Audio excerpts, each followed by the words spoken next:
Glenn, just a quick word on Sony and Panasonic and their differing performances today. What more can you add to the numbers they've put out? Hi, Tamor. It's good to be here. Yes, I think we've had disappointing results from the large Japanese tech companies despite the weakening yen. I think they've had a really tough time over the past decade trying to compete with their Asian counterparties as well as with the likes of Apple.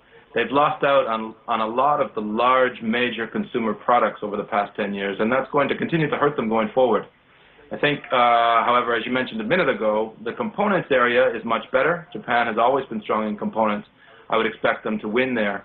And the likes of Sony has been so diversified now, all the way from Sony Pictures to Sony Financial, that's also going to help their earnings here as the economy recovers and the macro situation improves. Well, let's focus on Sony particularly to begin with. Now, here's a company that made its reputation for innovation, for delivering quality products and staying ahead of the market curve. As you say now, it's a broadly diversified company whose original strengths seem to have disappeared almost. What exactly is the future for this company? Does it really have its finger on the pulse anymore? Yeah, it's a great question, and it's very unclear. I would say the simple answer to that question is no. I think the founder, Morita-san, would be very disappointed if he saw the company today. I don't think it's a company that he envisioned. That said, it is very diversified, it's reduced its assets, and it's much more focused now than it was at least a year ago on making money. As you know, last year it had its worst loss ever, almost $6 billion US. And so it is a huge recovery to see them post even $500 million of profit. So should it be doing things like getting involved in movie studios at this stage? Should it not be focusing on its core competencies, trying to get back to where it was before? And I guess as a secondary element to that, what are its core competencies now? Because, you know, things like TVs are so cheap and so ubiquitous that you've got to wonder whether they're actually playing in the right ballpark. Yeah, no, you're right. And personally, I think they're probably not playing in the right ballpark. And in fact, coming back to your original question, one must ask, what is the ballpark that they're playing in? And I think, in general, when you have a large conglomerate like that without a central owner-manager at the company, it's very easy for them, as well as without having very demanding shareholders, it's very easy for a company just to invest here and there. And we saw that happen in the huge financial growth years of Japan as well, where companies just kind of went wild with shareholders' money. And Sony is perhaps one of the last companies of that lot. And, you know, this upturn in the economy may save it for a while. But certainly I don't think this is a sustainable long-term strategy for the company. Panasonic is moving away as well from televisions, and it would seem a lot of ancillary type products. I mean, is this company getting out of the retail consumer market completely? Well, I think that they've seen that they haven't been able to compete very well there with their Southeast Asian counterparties, and so they're looking for other areas where they can compete. And certainly the components area is something that Japan has traditionally been very good at. They continue to be strong at, you know, whether it's Murata or Nidec. Can Panasonic do it? I think the verdict's still out.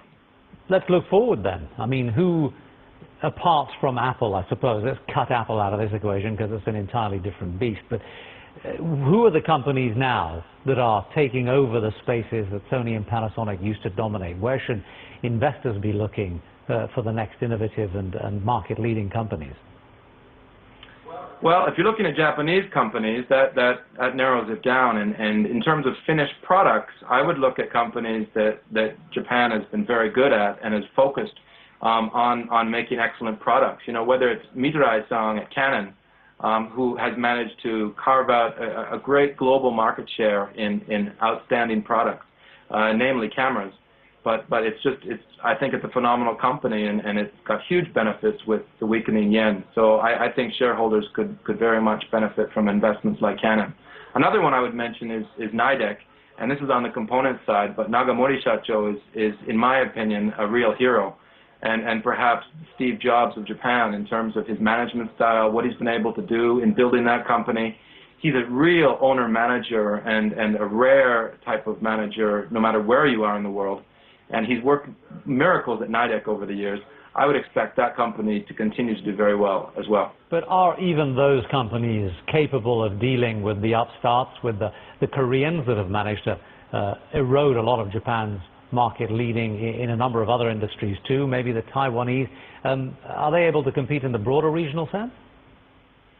Those two absolutely are. As you're pointing out quite rightly, many Japanese companies are not. With a weaker yen, it does somewhat level the playing field. So I would expect over the next 18, 24 months, if the yen continues to weaken, a lot of Japanese companies, including the large conglomerates, will take back market share.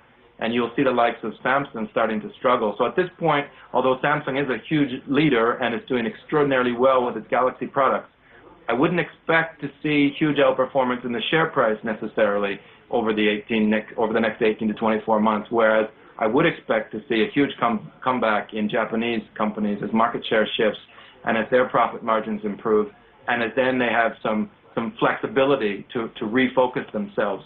And again, I would especially look at owner-managed companies, whether it's, I mentioned Nidec earlier, but Hoya is another great company. The Suzuki family has done a phenomenal job at managing that through mergers and acquisitions and growth phases. And you've seen them actually grow market share despite the competition throughout Southeast Asia. All right, Glen, we'll leave it there. Many thanks indeed for your comments. Glen Wood joining us there. He's with the Mitsubishi UFJ Morgan Stanley Securities.